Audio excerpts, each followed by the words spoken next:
किस्मत वाले दूल्हे में सज रहे, अरे हाँ हाँ सज रहे रे, सज रहे बोले बाबा निराले दूल्हे,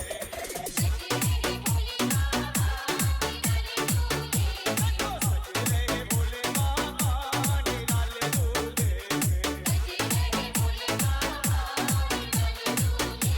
निराले दूल्हे में मतवाले दूल्हे, निराले दूल्हे में मतवाले दूल्हे, निराले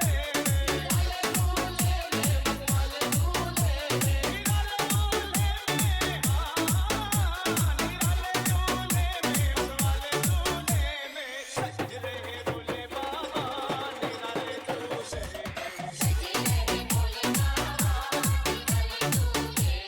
देखो भोले बाबा की अजब है बात, चले हैं संग लेकर के भूतों की बारात, सज रहे बोले बाबा निराले दूल्हे, सज रहे बोले बाबा निराले दूल्हे।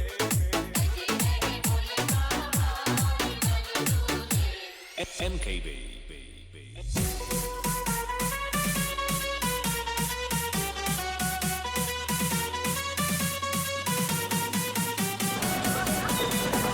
नमस्कार, जय श्री राम। मैं राजू एस कुमार सर अपने चैनल सनातन सार RSK के लिए इस वक्त मौजूद हूँ उत्तराखंड देवभूमि के पावन धाम टप्पेश्वर महादेव मंदिर में। इस वक्त हम खड़े हैं मंदिर के मुख्य द्वार पर। यहाँ से बाबा के मंदिर के दर्शन करने के लिए 108 सीढ़ियाँ उतरकर हमें नीचे की ओर जाना पड़ता है। ये हैं वो 108 सीढ़ियाँ जिसको हम आपको दिखा रहे हैं। इन 108 सीढ़ियों को भी पार करके हमें मंदिर के अंदर जाना पड़ता है। वैसे तो देखा जाए ये सीढ़ियाँ काफ़ी चौड़ी हैं, कोई दिक्कत वाली कोई बात ऐसी है नहीं इसमें, लेकिन यही वो मंदिर की 108 सीढ़ियाँ हैं जिनको पार करके हमें मंदिर में प्रवेश करने के लिए जाना होता है। वैसे तो ये मंदिर की जो सीढ़ियाँ हैं अपने आप में काफ़ी चौड़ी सीढ़ियाँ हैं, किसी भी दर्शनार्थी को कोई दिक्कत नहीं होती। लेकिन जब शिवरात्रि का पावन त्यौहार आता है उस समय थोड़ी सी यहाँ पर भीड़ देखने को मिल जाती है। अब हम आप पहुँचे हैं मंदिर के मुख्य द्वार पर। यहाँ से कुछ ही दूरी पर बाबा का मंदिर है जहाँ पर बाबा शिवलिंग के रूप में विराजमान में हैं। और आइए चलते हैं, आपको भी दर्शन कराते हैं बाबा के शिवलिंग के। आप यहाँ का नज़ारा देख सकते हैं कि मंदिर जो है चारों ओर जो है पहाड़ियों से घिरा हुआ है, पेड़ पौधे हैं और मंदिर का नज़ारा एक अलग ही रूप में है। जो यहाँ पर जब आप यहाँ पर आकर के दर्शन करेंगे मंदिर के, तो यहाँ का नज़ारा बड़ा ही मनमोहक आपको नज़र आएगा। चारों तरफ पेड़ ही पेड़ हैं और ये मंदिर जो टप्पेश्वर महादेव का मंदिर है, ये मंदिर टोंस नदी के किनारे पर बना हुआ है। और ये मंदिर उत्तराखंड में क्या अपने पूरे देश में विख्यात है।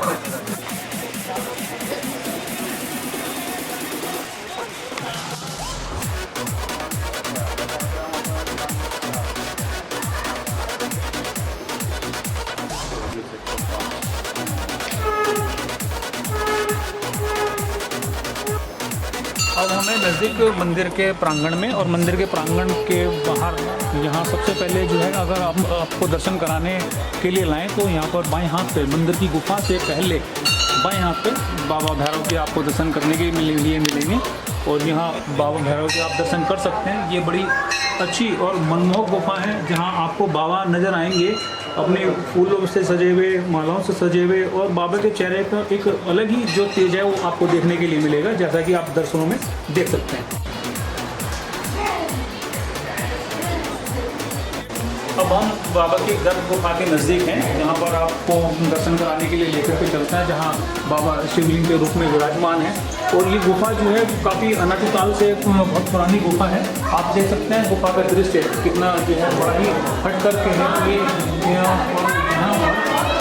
बाबा के दर्शनों के लिए बिल्कुल नज़दीक आ चुके हैं। यहाँ देख सकते हैं कि श्रद्धालु जो है वो बाबा का अभिषेक कर रहे हैं, फूल से, मालाओं से, गंगा जल से, दूध से अभिषेक करने के लिए। मंदिर की छटा देखने के लिए बिल्कुल ही अलग छटा होती है। अब हम आपको दर्शन करा रहे हैं बाबा के शिवलिंग विग्रह के। आप देख सकते हैं बाबा के शिवलिंग विग्रह के ये दर्शन है। यहाँ पर भक्तों का जो तांता है वो इसी तरह से लगा रहता है और भक्तों की जो यहाँ पर आस्था है वो आस्था इतनी ज़्यादा होती है कि देश और देश विदेश से भी लोग बाबा के दर्शन करने के लिए आते हैं। आप इतनी भीड़ के नज़ारे से एक आप आइडिया लगा सकते हैं कि यहाँ महाशिवरात्रि के समय में यहाँ पर कितनी रौनक और कितना यहाँ पर भीड़ होती होगी। आपको बाबा के शिवलिंग के दर्शन कराते हैं। यहाँ से आप बड़े आराम से देख सकते हैं कि अब तो लोगों की भीड़ किस तरह से बाबा के दर्शन के लिए यहाँ पर मौजूद है, उपस्थित है। सभी लोग अपनी मनोकामनाएं प्रार्थनाएं जो है वो बाबा के श्री चरणों में रख रहे हैं। बाबा का अभिषेक हो रहा है गंगा जल से। और आस्था की अगर बात करें तो भक्तों की जो है आप छोटे छोटे बच्चे भी देख सकते हैं और भीड़ देख सकते हैं। यही नज़ारा जो है उस समय रहता है जब जो है यहाँ पर शिवरात्रि का उत्सव रहता है।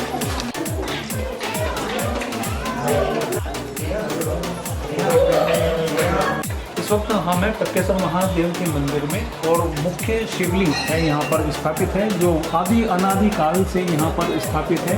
ये शिवलिंग जो है वो पूरे रुद्राक्ष से बना हुआ है और इसी ही शिवलिंग को जब बाबा की भव्य शोभा यात्रा साल भर में एक बार होती है, वो महादेव की यात्रा शिवाजी धर्मशाला से चलती है और वो बड़े धूमधाम और बाजे गाजे के साथ यहाँ से होती हुई बाबा के मंदिर में आती है।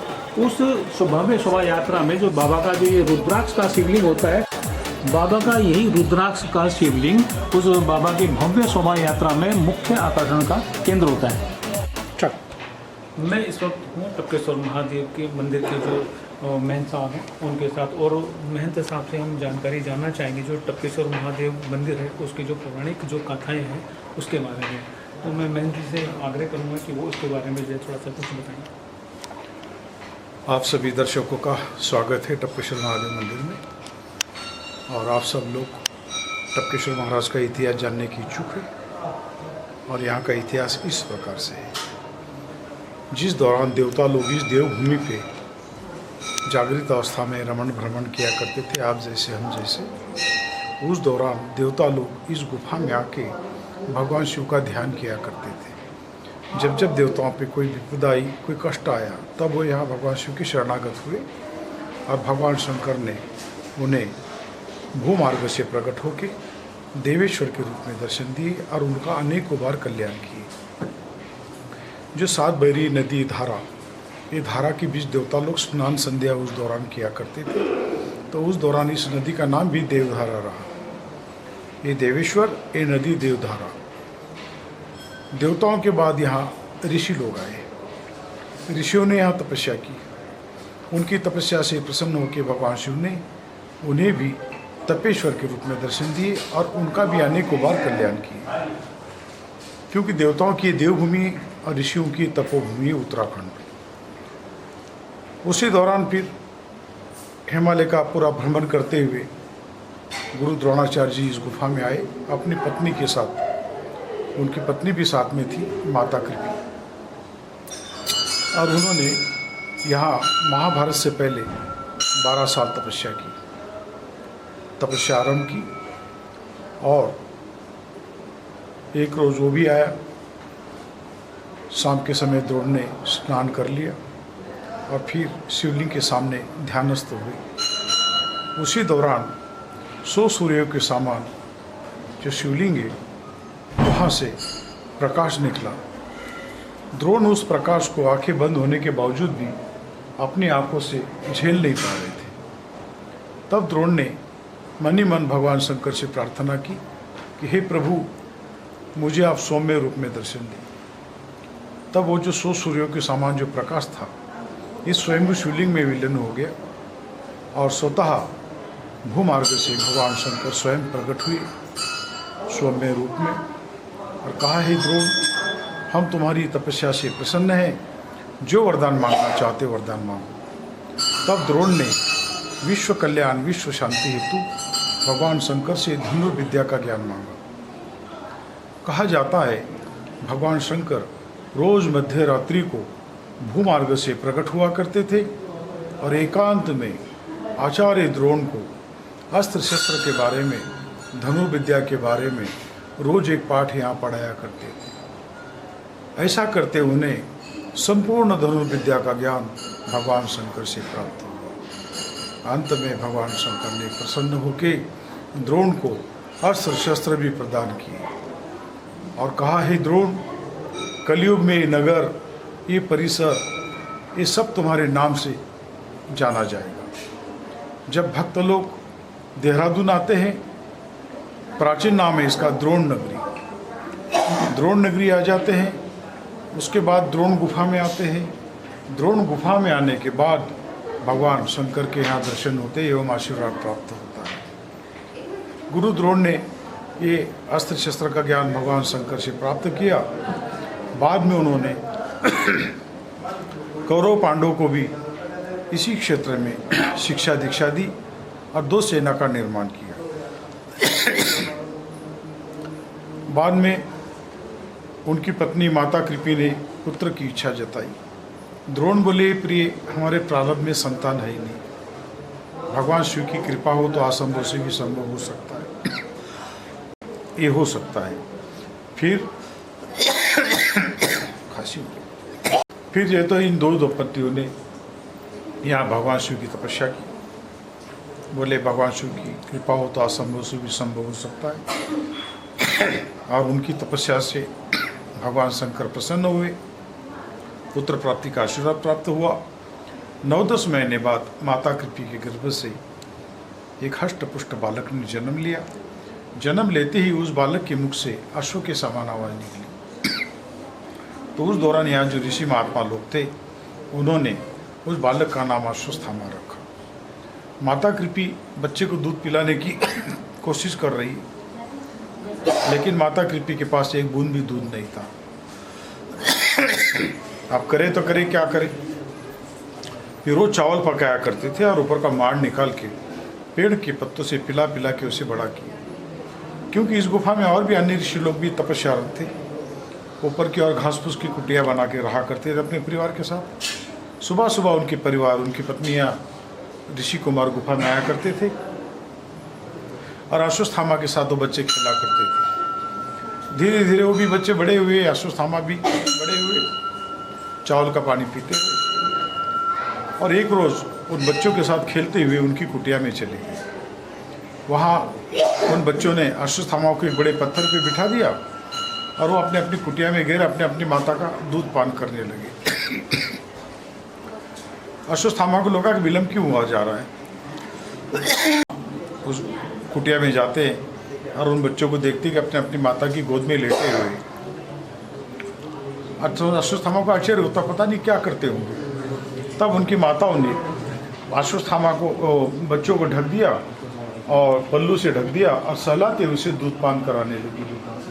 तब अश्वत्थामा उन बच्चों को देखते हैं तो उनकी माता ने उन बच्चों को ढक दिया और पीठ थपथपाते हुए सहलाते हुए उसे दूध पान कराने लगी। फिर वो बच्चे पल्लू हटाते और अश्वत्थामा को देखते कि हमारा मित्र सखा कहीं गया तो नहीं।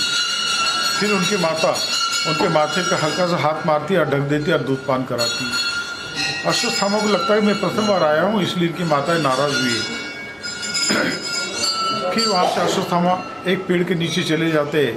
उस पेड़ के नीचे ऋषि महात्मा लोग बैठे हुए और सत्संग चल रहा है। उनके बीच जा खड़े हो जाते हैं और कहते, पहले हमारी आप सुनो। तो वो कहते, कहो महाराज क्या बात है। बोले, हम तो यहाँ खेलने की चाह से बोले बड़ी मुश्किल से आए और सब बच्चे बोले अपने अपनी माता की गोद में लेटे हुए कुछ कर रहे, और उनकी माताओं ने मुझे देख के उनको ढक दिया और मार भी रही। बोले बेटा नहीं, वो मार नहीं रही, वो सहलाते उसे बोले दूध पान करा रही। बोले दूध क्या होता है। बोले बेटा ये दूध एक श्वेत तर पदार्थ होता है, पीने में मीठा होता है और ये पदार्थ माँ से या तो गाय से प्राप्त होता है और इसके पीने से भूख प्यास मिट जाती है। बोले अच्छा। तो और भी ऋषि महात्मा लोग थे। बोले आप हम सब जानते हैं कि द्रोण पुत्र अश्वत्थामा ने आज तक एक बूंद भी दूध चखा नहीं, और आप लोग दूध के बारे में व्यर्थ में चर्चा किए जा रहे हो। अरे प्रथम बार द्रोण पुत्र अश्वत्थामा आज हमारे आश्रम आए हैं, आज इनका स्वागत दूध से किया जाए। फिर उन्होंने मटके से एक कटोरा दूध लिया और अश्वत्थामा को अपनी गोद में बिठा कर पिलाया। पीने में मीठा मधुर लगा और शक्ति का एहसास होने लगा। तब से अश्वत्थामा के मन में दूध के प्रति लालसा पैदा हुई कि काश ऐसा दूध रोज़ मिले तो कितना अच्छा होगा। जब सायंकालीन गुफा में आए तब उनकी माता ने वही चावल के ऊपर का निकाला हुआ माड़ उनके सामने रखा। बोली कि बेटा तुम सुबह से गए, ना कुछ खाए ना पिए, हमें बहुत तुम्हारी चिंता सताए जा रही थी। पहले इसे तुम पी लो, बाद में हम चूल्हा जला लेते हैं और दूसरा ताज़ा दूध बना लेते हैं। अश्वत्थामा ने कहा, बोले माते ये दूध पी पी के बोले मेरा मन उब गया माते, मैं आज से ये नहीं पीऊँगा। जो मुझे आज ऋषियों ने बोले गोद में बिठा के कटोरा दूध पान कराया माते, हकीकत में वही दूध है। पीने में इतना मीठा मधुर था माते, मन करता है कि वो कटोरा मुँह से ही नहीं हटाऊँ, पीता ही रहूँ। तो बोले माते मैं वही दूध पीऊँगा, आज से बोले मैं अभी ये नहीं पीऊँगा। तब माता कृपी भी मन में बड़ी दुखी हुई कि हे प्रभु, आपने मुझे माँ तो बनाया लेकिन माँ का अधिकार नहीं दिया प्रभु मुझे, ताकि मैं अपनी छाती में लगा के पुत्र को मैं दूध पान कराती। हे प्रभु कुछ कृपा करो। बोले अब मैं इसे ना सच बोल सकती हूँ ना झूठ बोल सकती हूँ, अब ये दूध और पानी को जानने लगा है, हे प्रभु कृपा करो। उसी दौरान द्रोण आते हैं। बोले क्या बात है प्रिय?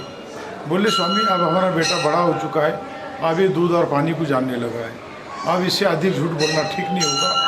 अब अश्वत्थामा के लिए कहीं से दूध की व्यवस्था करे, नहीं तो अभी इस गुफा को त्याग देते हैं। तब द्रोण बोले प्रिय मुझे एक प्रसंग याद आ रहा है।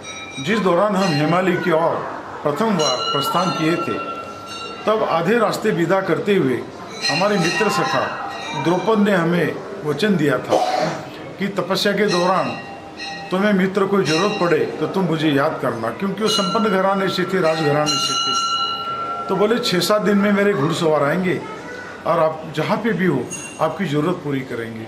बोले प्रिय मैंने आज तक तो उससे कुछ मांगा नहीं, क्योंकि हमने तो हिमालय वर्ष में जब तक तपस्या की हमने तो कंदमूल खा के अपना समय व्यापन कर लिया, आज भी हम लोग वही खाते।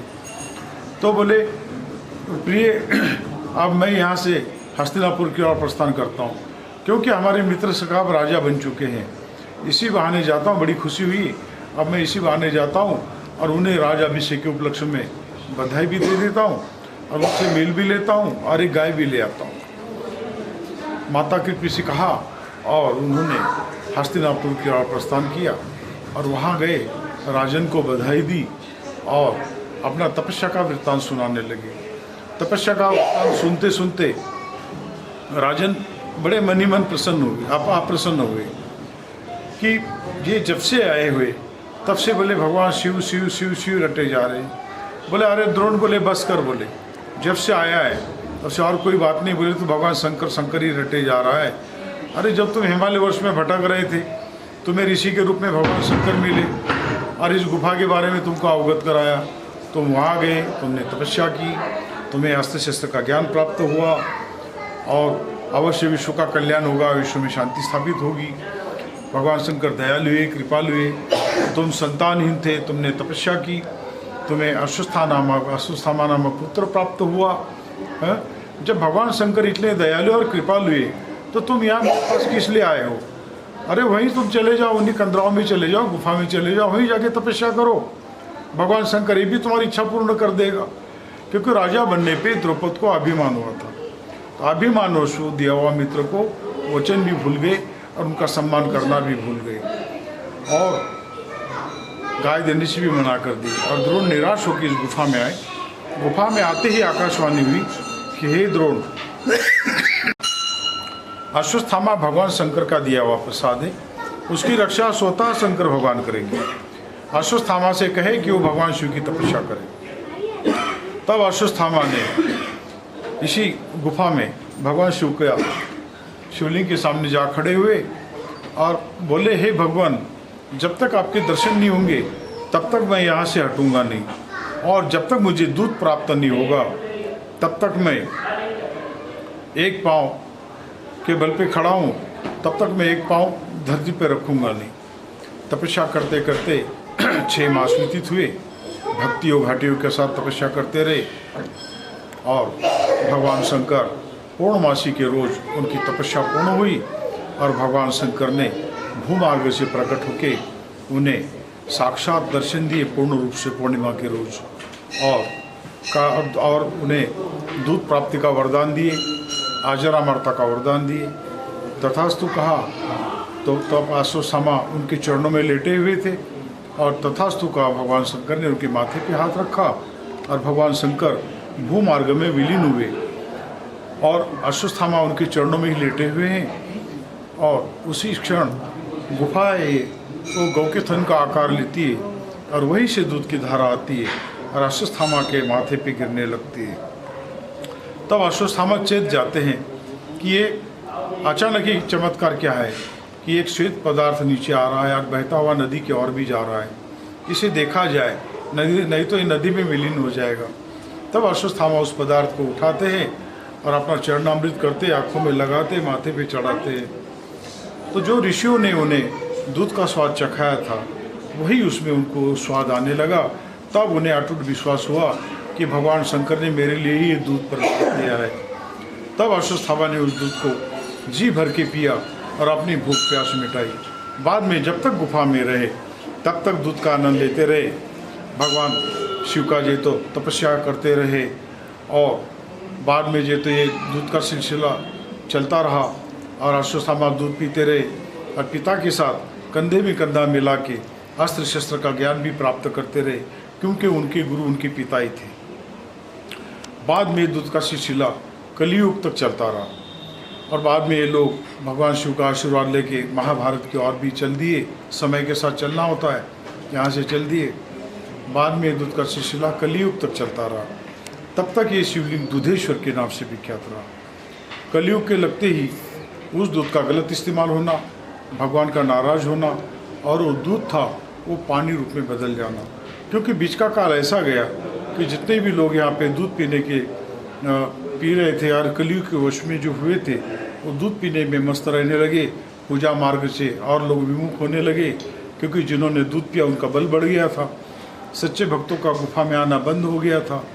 फिर उन सच्चे भक्तों की पुकार माँ भगवती ने सुनी, क्योंकि कोई भी आता है घर में तो पति को आवाज़ देता है, पति आवाज़ नहीं देता तो पत्नी को पुकारा जाता है। तो उन्होंने जो तो माँ भगवती को पुकारा और माँ भगवती ने फिर भगवान शंकर को समाधि से जगाया। हे स्वामी जागो, कलयुग का प्रथम चरण लग चुका है। तो इस गुफा में यह हालात है, घोर कलयुग लगेगा तो शिव नाम शिव उपासना सारी समाप्त हो जाएगी। स्वामी तो भक्तों का कल्याण कैसे होगा, इनकी रक्षा कौन करेगा? नहीं तो ऐसा ही चलता रहा तो ये स्वयं शिवलिंग है, इसकी आम पत्थरों में गिनती होगी। आप बाद में कितना भी डमरू बजाओगे स्वामी तो आपकी मदारी में गिनती होगी। जहाँ पे ऋषि महात्मा लोग, सन्यासी महात्मा लोग रहा करते थे, वहाँ आगे चल के ऐसा ही चलता रहा तो गाय भैंस निवास करेगी। भगवान शंकर को माँ भगवती ने कोसने लगी।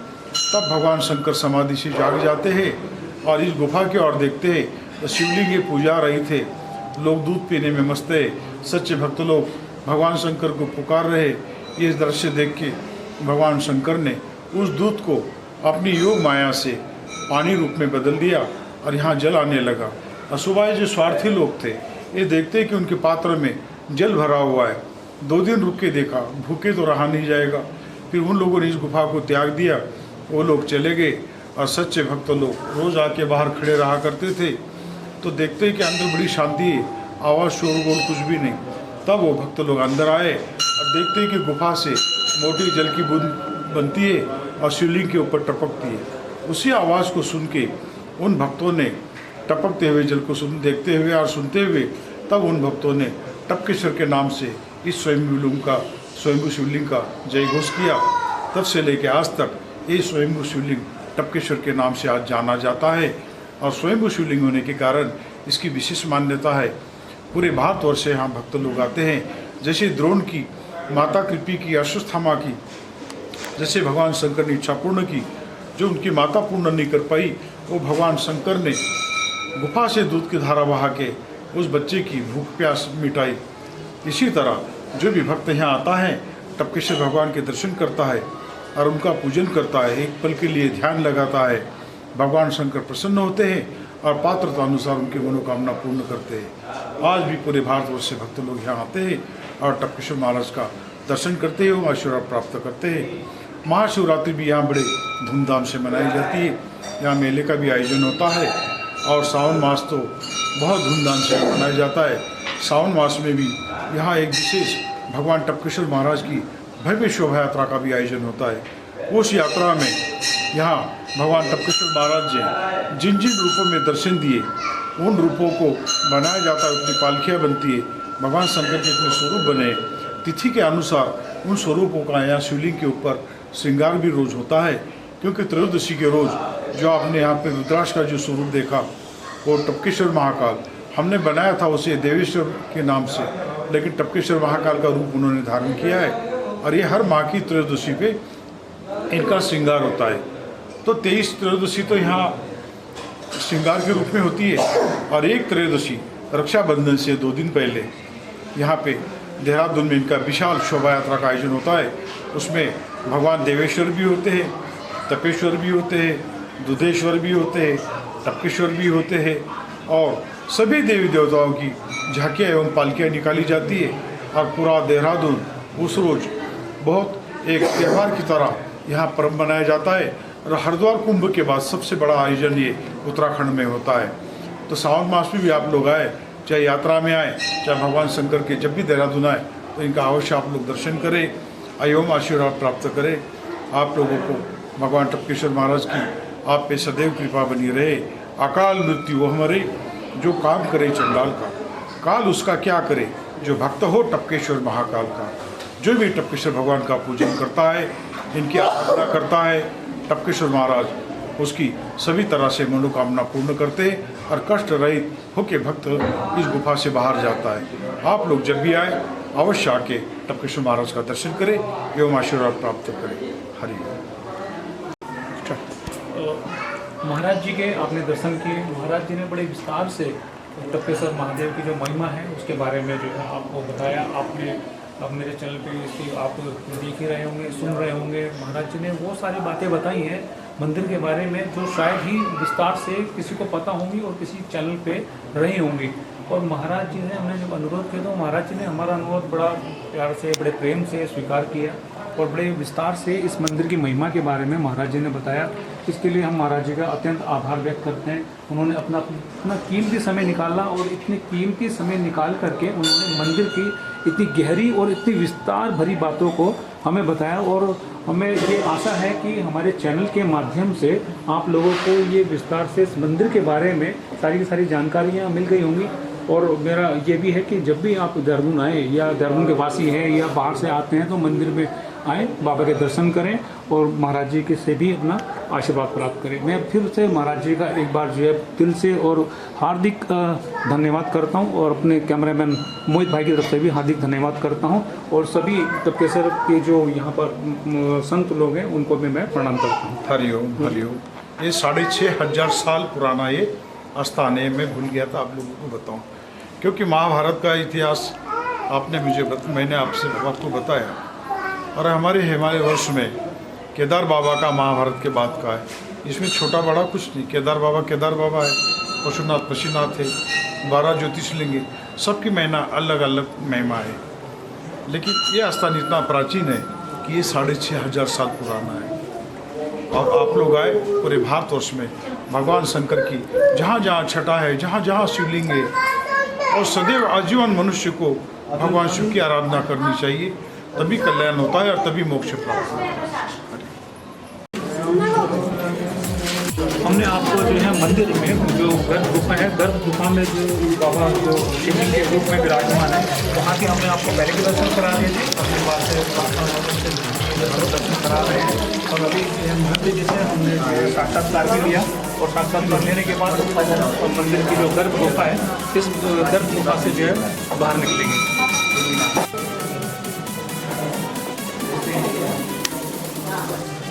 हमने मंदिर के दर्शन तो आपको कराई दिए, अंदर महंत जी से भी हमने आपको मिलवा ही दिया है।